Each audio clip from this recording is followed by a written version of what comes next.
Air, land, and space are three of the places we're going today. I'm Carl Azus. Welcome to CNN 10.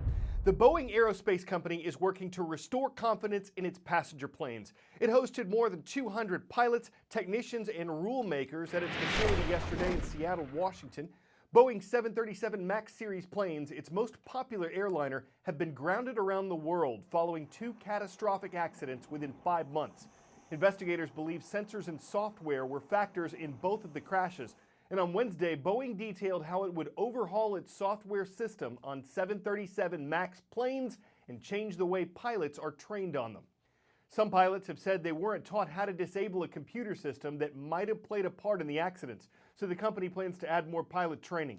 Some airlines say they're optimistic about these changes, but concerns about the 737 MAXes persist. One that was being flown from Florida to California for temporary storage made an emergency landing on Tuesday.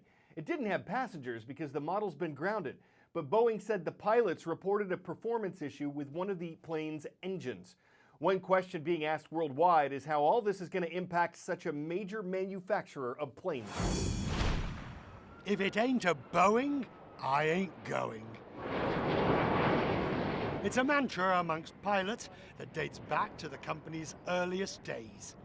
And in 2018, it drove Boeing to a record-setting 806 aircraft deliveries, 6 more planes than its rival Airbus. An enviable reputation for safety is now scarred by the twin disasters of Lion Air 610 and Ethiopian 302. The ensuing crisis is sure to leave a mark on the company's profitability. Boeing is certainly going to take some financial hits as a result of these accidents. The question is how much? The Indian Airlines SpiceJet has been forced to ground its 13 737 MAX 8 jets as part of the worldwide grounding of the aircraft. We are also flying our existing aircraft a little harder, and we've cancelled a few flights. So we are trying to make do the best that we can. Now the chief executive wants compensation for Boeing for the lost revenue. But getting rid of Boeing planes altogether, Singh says, not anytime soon. Boeing is a world-class company. They are one of the finest companies in the world. And we are confident that Boeing will find a solution. In the age of this aviation duopoly, it's Airbus or Boeing. And both are running backlogs on orders. Airlines wanting to switch from one to the other would find that very difficult. Airlines tend to have fleet philosophies based on commonality of training for pilots, spares holdings, engineering support, and that means that having made a decision to go for one manufacturer or another, an airline will tend to stick with it. Even Indonesia's Garuda, which this week said it would cancel an order of nearly 50 MAX 8s, has no plans to replace them with Airbus. If it ain't a Boeing, I ain't going. That mantra may be at risk. Boeing's firm hold on the market is not.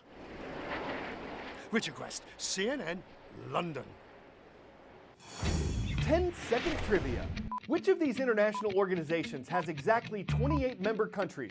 NATO, World Trade Organization, European Union, or World Health Organization? Until the Brexit takes place, there are 28 members of the European Union.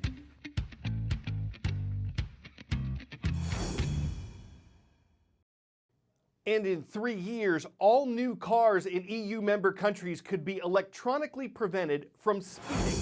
The EU calls this intelligent speed assistance, and it wants it to be standard along with other measures like vehicle data recorders.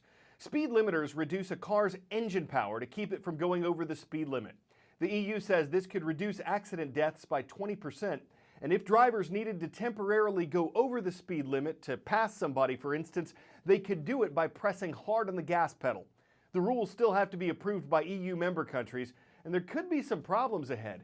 Different nations in Europe have different road signs, and digital information isn't always current, so the cars could have trouble detecting what the speed limits are. Some critics are also concerned about privacy and drivers depending more on the car's computer systems than actual road conditions. But speed limiting technology is just another example of how cars are becoming more robotic. Seatron testing ground in Singapore is almost like a mini town, with streets, crosswalks, traffic signals, and even this. This is the bus stop? This is the bus stop.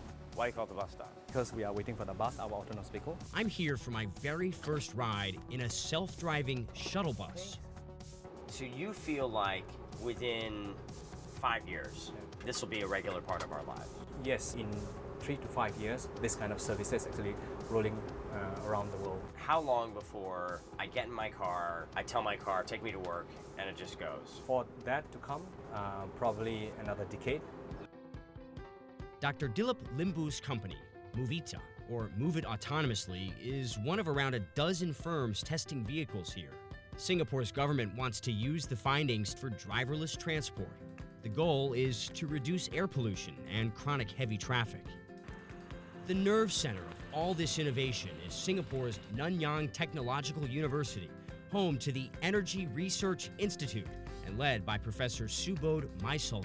How long did it take for you to get used to being driven around without a driver?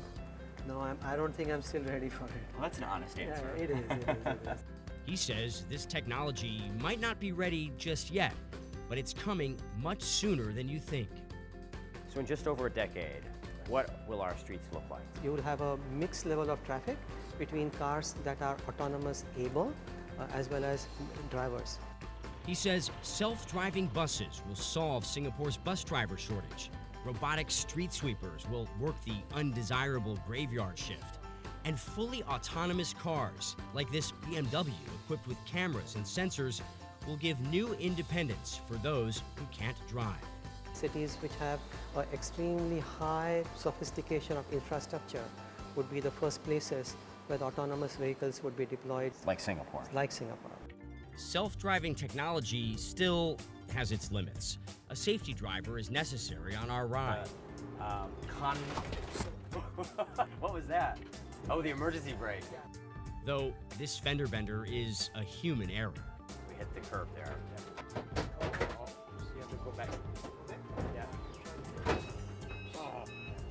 This is like me when I was learning how to drive. Developers say that software learns much faster than your average teenage driver, which means in just a few years, you could be sharing the road with a robot. Will Ripley, CNN, Singapore. The leader of India says his country is now a space superpower. Prime Minister Narendra Modi announced that a missile fired from the ground had successfully destroyed one of India's own satellites in low orbit. He made that announcement yesterday. This is significant because until now, only 3 other countries have done this: the United States, Russia, and China. Prime Minister Modi called the exercise a historic feat and said having that capability to shoot down satellites would make India stronger. But his political opponents criticized it as a publicity stunt, with India's elections scheduled to begin on April 11th. Prime Minister Modi also said the missile operation was carried out only for India's defense and security. But Pakistan, which is both a neighbor and rival of India, said that every country should avoid actions that could lead to the militarization of space. India's space program has been steadily growing in recent years. It put a satellite into orbit around Mars in 2014, and India hopes to have a manned mission to space within the next 3 years.